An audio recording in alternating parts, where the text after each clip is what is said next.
everybody, and welcome to another episode of Too Weird Didn't Watch, the show where we make fun of movies that we haven't seen based on nothing but their weird descriptions. I'm Brantley. And I'm Albert. And today we are kicking things off with a short one. You dominated for like 2 whole episodes with an entire oeuvre of movies. This is 2 sentences. And we're going to start off talking about The Dark from 1979. Like The Darkness? Like the comic/video game series? Not The Darkness, just The Dark. Like Darkiplier, the internet personality's alter ego?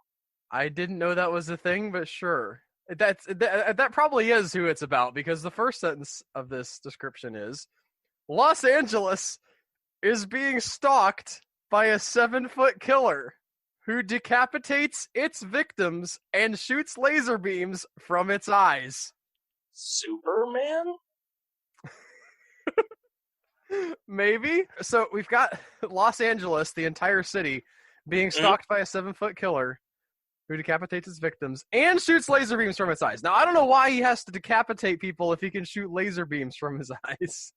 Because it's about loving what you do, Al. Oh, yeah?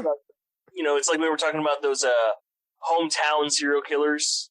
You have to actually do it with pride. If you can just shoot laser beams, you're just a monster. Everybody made fun of them in serial killer school for having the easy out. Like, oh yeah, well, you just shoot laser beams from your eyes. Well, I mean, it's like the Predator, right? He's got the plasma caster on his shoulder. He can just, or he's got a nuke in his ship and he just blow things up. But no, he wants to stab a dude. Well, I have to read the second sentence here. It's not as good as the first Yes, it's not as good as the first sentence with the 7-foot laser beam shooting killer, but the father of its first victim teams up with a TV reporter, a rival detective, and a psychic to track the Mangler down before it claims its next victim. This is almost like a superhero team-up story, except slightly, like, grittier. Oh, it's like, the third Unbreakable movie, Glass. Okay. Kind of. It's like there's a detective. Okay, that's kind of a superpower, right? A TV reporter. She has the power of journalism, and then the psychic, who actually does have the superpower. So it's Batman, Lois Lane, and Miss Cleo. Who's the rival detective? Dick Grayson.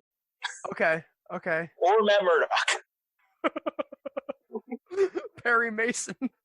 There you go. It's a lawyer.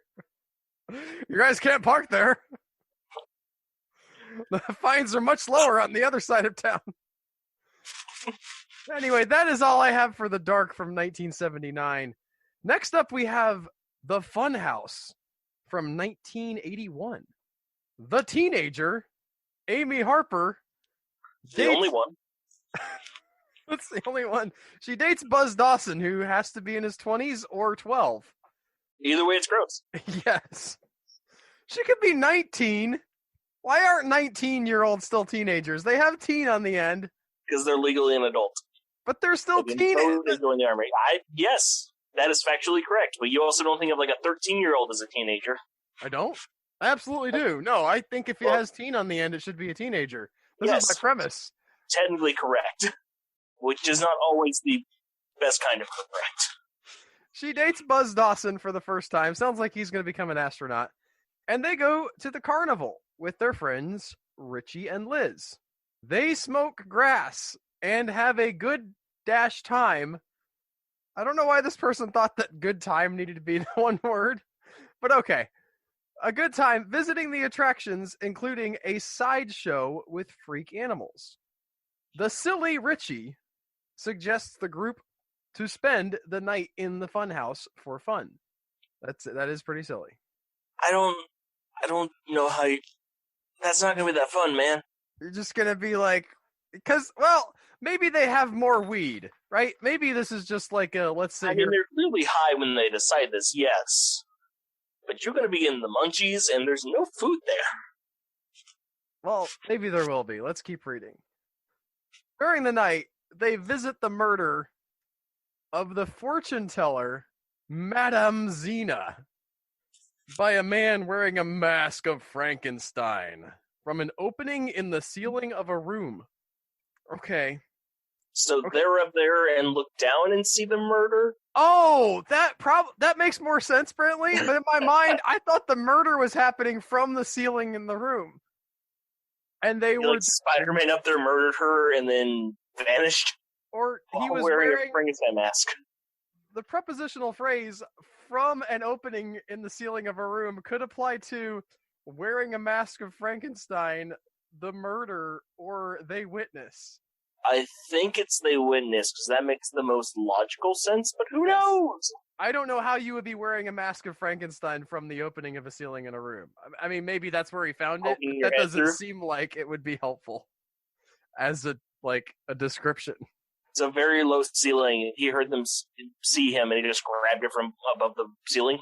I do like this idea of wearing the Frankenstein mask. I think a lot about how many of the iconic slasher villains wear masks.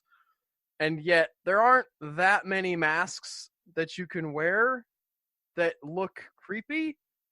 So you have I mean, they don't even... The only one who has a really creepy mask would be Leatherface. That's because his mask is another person's face. I think that Basically just has a hockey mask. Right. Freddy doesn't have a mask. He's just Freddy just is a burn victim. Michael Myers has a William Shatner mask painted white. I think that one is creepy. I would argue now maybe it's just That's because of context and we've come to see it as creepy, but I think that one is legitimately creepy. But And like there were another person's face that one time. But the idea of wearing a Frankenstein mask, especially if it's I'm trying to think if it'd be better to go super realistic with the mask, or if it's better to have a child's very cartoony plastic iteration of the mask, but really beat up and you're killing people. I think the second one. Because the first one's just kind of like a zombie mask. Yeah. Maybe with staples in it. I don't know. They decide to leave the funhouse because duh. The murder. Yes. But they find all the exits locked. I like the phrasing if they decide to leave, like there was enough bait. No, they flee. It's not like they freak out and run away. Guys, let's sit down and weigh our options here. Now, we have just seen a murder of the fortune teller, Madame Zena, by a man wearing a mask of Frankenstein from an opening in the ceiling of a room. What should we do? Now, well, he could come Richie, get us. Silly Richie, give me your suggestions. You've just suggested we spend the night here. We don't want to pop your bubble, so I'm gonna go with your shindig, man. The teenager, Amy Harper. We know you're stupid because you're a teenager, but what do you have to say? Buzz, you're like 43. What are your thoughts? Liz is just over in the corner smoking a cigarette. She has no assigned character traits. We have nothing to do about their personality. I feel like she's incredibly aloof. Meanwhile, which is weird, I guess Richie legitimately wasn't down for leaving, even after the murder. He's doubling down on the staying in there because it says meanwhile Richie sneaks in the room and steals the money of the manager of the place, who is not the murder victim. No, but is probably the murder. Well, we don't know. So there's fortune teller Madame Zena, but they're in the freak show Funhouse. So I'm just really just baffled by Richie's sense of priorities here. I mean, we made fun of the idea that they decide, right? That verb choice is weak. But you guys just saw somebody get killed. They're probably still high. You think? Decision making probably not the best? I guess. I mean, obviously not. Obviously he's doing really stupid stuff, but it's... I mean, he decided to spend the night at Funhouse, so yeah, clearly. It's an odd turn of events. Mm-hmm. The masked man returns with his father and owner of the Funhouse to show the corpse of Madame Zena. I made this for you, Dad. Are you proud? I guess. Or he's showing his dad to the corpse of Madame Zena. Again, this is one of those issues where the sentence construction isn't super clear. Cadaver, this is my father. I mean, she's a psychic or not a psychic. What is she? A fortune teller. Maybe she's got a force ghost thing going on. She's just floating over her body, angry. So he's here looking at the woman that his son has murdered, but when the man realizes that he had been robbed, he presses his son that removes the mask and shows his horrible face. Is there like a button that he pushes? It's like Iron Man swoops up. I'm disappointed that this guy has a horrible face. Right? He is Freddy Krueger, but he's decided to wear a scary monster mask on top of the face. I get why, both in story and like for practical reasons, because if you have him wear the Frankenstein mask, you don't have to do the makeup on the face for the whole movie. And then if it's the cartoony, like children-y Frankenstein, then you have where it's like, okay, it's like the ironic, colorful face with the evil, horrible murder, and then actual monster after that. Yeah, that's great. Richie startles and drops his lighter in the room. That's how they smoke the weed. Come on, man. They explain these things. Yes. Or the audience will always wonder how they lit the joints. The owner asks his freak son to chase the thieves and eyewitnesses in a night of terror for the teenagers. So all of this was basically just a long setup for them to be able to be chased around the funhouse. Probably the masked killer / freak show guy is going to use the different elements of the funhouse against them. There's going to be a hall of mirrors. There has to be a hall of mirrors. There's going to be a moment where they see something with the mask on and they're afraid, but then it's actually a wax thing of Frankenstein, and then the camera whip pans to him actually standing there, either with mask or without.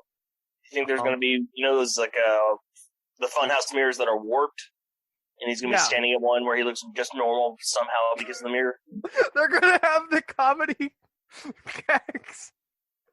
It's an episode of Scooby-Doo. Yeah. It legitimately is. I mean, or you can have it be like, this is the first time he's in there, and he has like a very touching moment where he looks normal himself, and then sees them and gets enraged. I like the twist of, like, I'm imagining now that this is a Scooby-Doo mystery, and I like the inversion of the person at the end, taking their mask off and saying, I would have gotten away with it, except under the mask is something even more horrifying. They kind of did that gag with the Zombie Island. Fred tries to unmask one of the zombies, keeps insisting who it would be, and then eventually just rips off the zombie's head, and then panics. Is this in the new ones where there's actually supernatural stuff happening and it's not always something that can be explained? No, that's in the Zombie Island movie.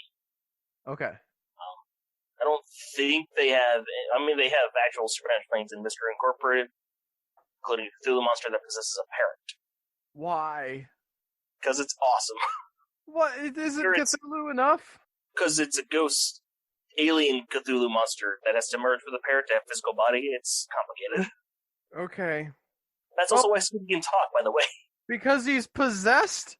No, because all the talking animals in that version of the universe are descended from animals that got possessed by these Cthulhu things. Man, Scooby-Doo got weird. This is like that Riverdale reboot of Archie, where they're like, but what if Sirius? Kind of. Anyway, we're going to finish things up today by talking about Eaten Alive from 1976. Yeah, I don't like this. You don't like this? It's better to involve cannibals than not monsters. Wait, why? What's your problem here? This is too close to one of my phobias, but proceed. Do you want to talk about that before we go in? I have a phobia of parasites, basically, especially skin ones, and being eaten alive through that just really bothers me. Like the old there is an execution method where they would tie two boats together, like opening to opening, and people inside of them, and then where they would get ants to go in there and devour them, that kind of a thing. Well, I didn't know that was a thing, so thank you for that. I thought that was what your reference was. That was the way that people would used to kill their really bad enemies that they didn't like. Anyway, that's not going to happen in this one. I'll spoil that right ahead.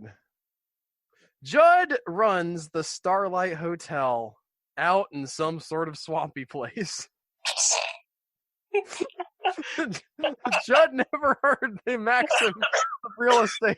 Location.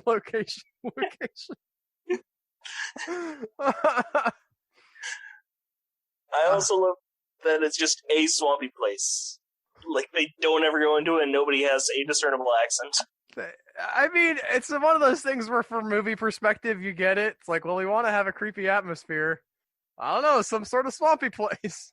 Like, his name's Judd, but he speaks with a British accent for some reason, nobody explains. I doubt that that's the case, but I do want to live with you in this reality, Brantley. Okay. So he runs the Starlight Hotel and is unfortunately a few slices short of a loaf. I don't think that's how that works. If you just take a few slices out, you still have a short. It's just a shorter loaf, isn't it? Not if you take out the end piece. Okay. Well, those are the best ones. Yeah, it depends what you're eating. That's true. He has a crocodile conveniently placed on the other side of the hotel's front porch railing. Never leaves. Yeah. Also, I question conveniently. I mean, I guess it's convenient for, as we're going to find out, he's going to feed people to this crocodile. But as it stands right now, with only this information, it's I would like assume stuffed as a mascot. Oh, okay. No, it's a real living crocodile, and I don't know how it's convenient at all for this crocodile to be out on the front porch railing. The croc will eat just about anything, as the hapless guests of the hotel find out soon enough.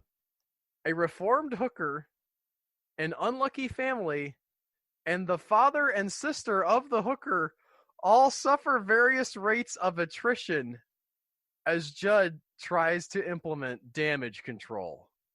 That feels like a weird order to introduce those people. I have read a few other descriptions of this movie, and I happen to know that the hooker is this woman who was sort of very recently into prostitution and had realized, oh, this is not for me.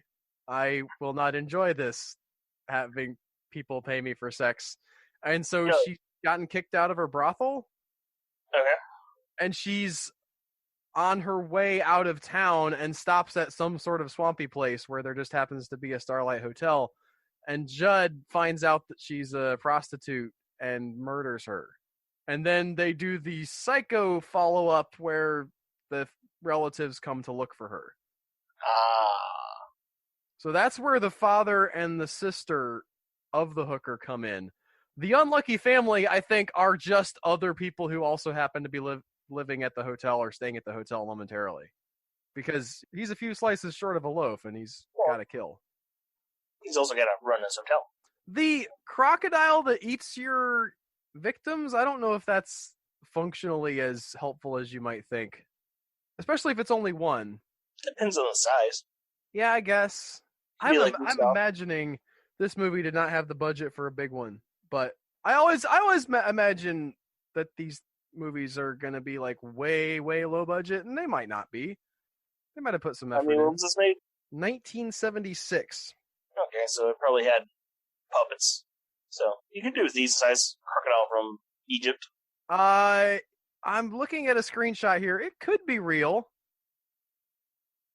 Judd also has a sickle in the poster art for the movie. And it's pretty boss looking, I gotta say. You think that's actually in the movie? That he uses a sickle? Probably. Yeah. I don't know. Sometimes movie posters lie, Albert. Yeah, but it's a sickle. It wouldn't cost that much for it to be in the film. I have a still here I'm looking at right now. He definitely has it. Okay. I know looking at the screenshots is cheating a little bit, but I want to find out about this alligator. It's sad. I cannot tell from the stills I'm looking at if the alligator is a puppet or real. It's definitely full size. I'm seeing it in the same shot with the actors, so I'm going to assume puppet.